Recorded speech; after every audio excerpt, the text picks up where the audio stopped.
Okay, welcome everyone to the deep dive. Today we're digging into a really interesting set of sources you shared with us. Yeah, it's quite a mix, isn't it? We've got everything from, books and creativity to big global politics, sports, even gaming, a real cross-section. Exactly. So our mission here is to kind of unpack all that, pull out the key insights, the interesting details, and give you a solid understanding of what was going on then without getting totally bogged down. Right, get you the essence of it. But we thought we'd start with something that honestly jumped out at us, a behind-the-scenes detail about one of the producers involved with the original broadcast these sources came from. Turns out he's also a writer. So yeah, let's unpack this first bit. The source mentioned Gustavo Gomez. He's listed as a producer, a director, but also, and this was kind of unexpected, an author. Totally. Someone facilitating these broadcasts, but also processing things through fiction writing. Quite a different perspective. And the sources actually gave us some detail in both books. Okay, so the first one they highlighted is In Search for Arthur. Came out March 2023. Described as emotional and suspenseful. Yeah, and the core idea sounds fascinating. It follows this retired detective, Frank, who spent his life looking for missing kids. He reads about this boy, Arthur, lost in a huge American forest. And he passes the case to his grandson, Nikolai, who's FBI. Exactly. But then the investigation uncovers something really unexpected. Arthur wasn't just lost. He was actually raised out there in the wild by this self-sufficient couple. Whoa. Okay, so that completely changes things. It's not just a missing person case anymore. Right. It becomes about Arthur himself, his internal world, struggling with who he is, where he belongs after an upbringing like that. Makes sense. Yeah. And the themes mentioned, family bonds, hope, perseverance, rediscovery, they really fit that narrative, don't they? Absolutely. And they included a quote apparently from the book, "You'll always be our son, Arthur, no matter what." That hits hard, suggests that deep connection despite everything. Powerful stuff. Okay, so then there's a second novel going back. This one came out a year later, March 2024. And the description is totally different, nostalgic, romantic. Yeah, this one seems to track the lives of two people, David and Chella, from when they were kids making promises through college, heartbreaks, all that. So more of a relationship story, maybe coming of age. Seems like it focuses a lot on David's journey dealing with abandonment, family secrets, first love, kind of growing up. And the sources mentioned cinematic scenes, like dinner tables, train rides, rehearsals. Right. It sounds like it uses those settings to really build that nostalgic, maybe slightly melancholic feel, evocative places. Yeah, and the themes line up with that, too. Yeah. Coming of age, loyalty, resilience, healing. Maybe through looking back at memories. That seems to be the idea.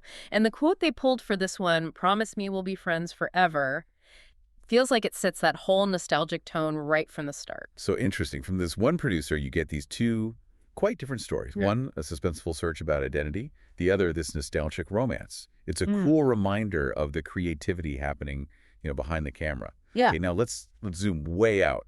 From those personal stories, the sources also gave us this big picture view of global events happening right around that same time, June 9th, 2025. Yeah, this is like taking the world's temperature for that specific week based on what major news outlets were reporting.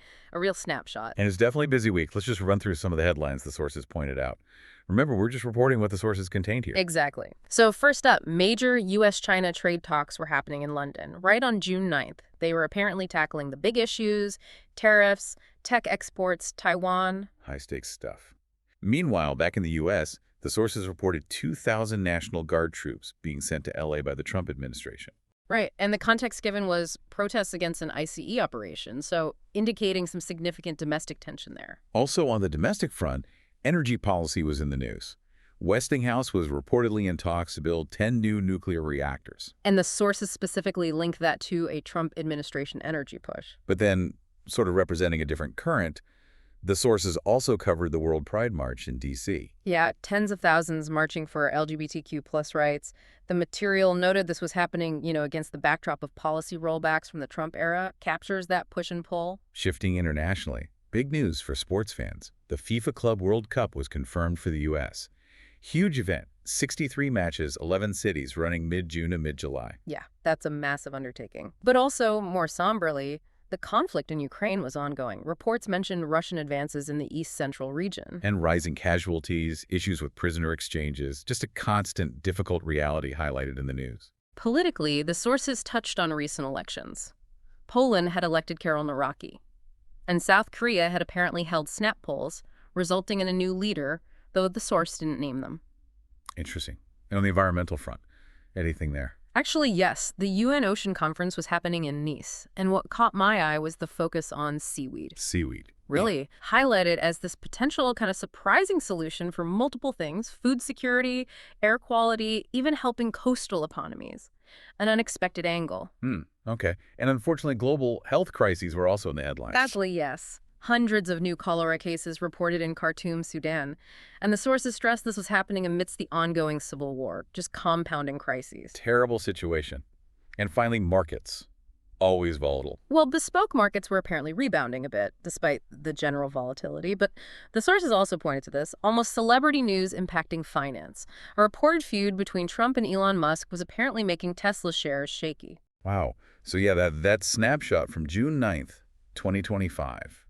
It's a world dealing with complex trade, internal U.S. conflicts, energy debates, social movements, huge global events, war, elections, environmental ideas, health emergencies, and even billionaire feuds affecting stocks. A lot. Really shows the sheer breadth of what's happening all at once, doesn't it? Definitely does.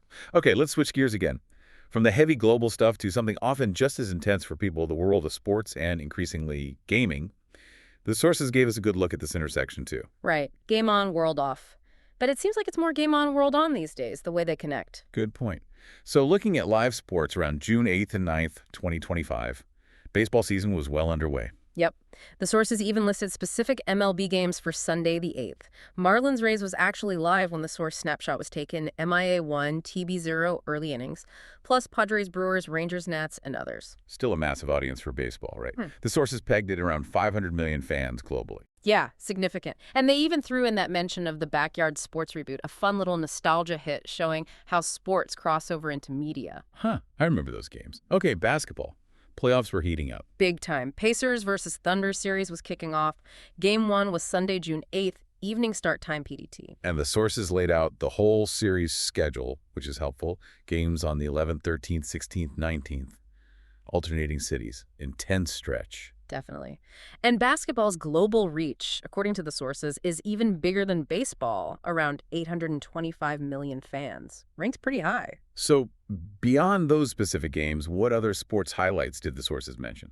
Well, American football was in its off-season, but the sources noted it's still one of the top-paying sports globally. And soccer, of course, huge news with the U.S. hosting that expanded FIFA Club World Cup, 3.5 billion fans worldwide. Just staggering numbers. Absolutely. Then you had golf, with Tiger Woods and Rory McIlroy launching that new indoor league concept, Tomorrow's Golf League. Shows innovation in the sport. Golf itself has, 450 million players and fans? Still huge. Tennis saw some drama at the French Open. Sabalenka ending Swiatek's long winning streak. That must have been big news. Tennis cited as having 1 billion fans. Yeah, major upset. And rugby's looking ahead, too. Plans for a new franchise league, R360, launching in 2026. Supposedly with F1 and NFL backing. Sounds ambitious for a sport with nearly 500 million fans. Cycling gearing up for the Tour de France. The sources mentioned crazy numbers expected 12 million roadside fans, 3.5 billion viewers globally. Incredible reach. And they also touched on handball championships set for 2026 in Europe and field hockey, which, maybe surprisingly to some, apparently has over 2 billion fans worldwide. Wow. Okay, so a truly global passion for sports. Now, where does the gaming part fit into all this? That connection seemed really key in the sources. This is where it gets really interesting, I think. The sources suggest gaming isn't just competing with sports for attention. It might actually be feeding into it. How so?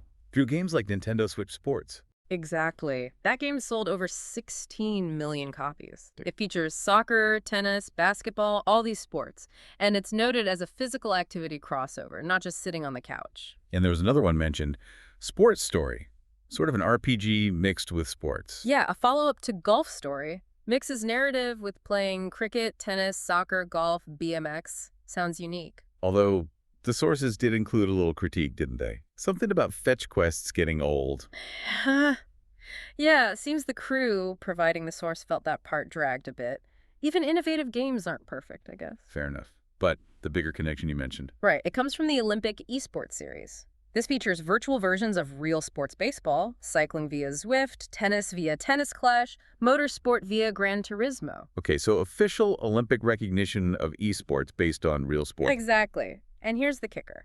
The sources cited a study. It found that 89%, almost 9 out of 10, people who play sports video games also play the actual sport. 89%. Yeah. Wow, that's not what you'd necessarily expect. Right. And it gets better. 75% of those sports gamers actively follow the live sporting events, too. So the whole narrative of gaming keeps kids indoors away from real sports might be, well, wrong, or at least incomplete. It really flips the script, doesn't it? Based on this, gaming seems to be a major driver of interest and participation in real sports for a huge majority of players. It's like a new pathway into fandom and activity. That's fascinating. And the sources even talked about real sports moments like they were game highlights. Yeah, they framed them as top game plays of the week, like Sabalenka's cross-court winner against Swiatek at the French Open, described like a killer move. Or that Pacers buzzer-beater three-pointer against the Thunder in Game 1.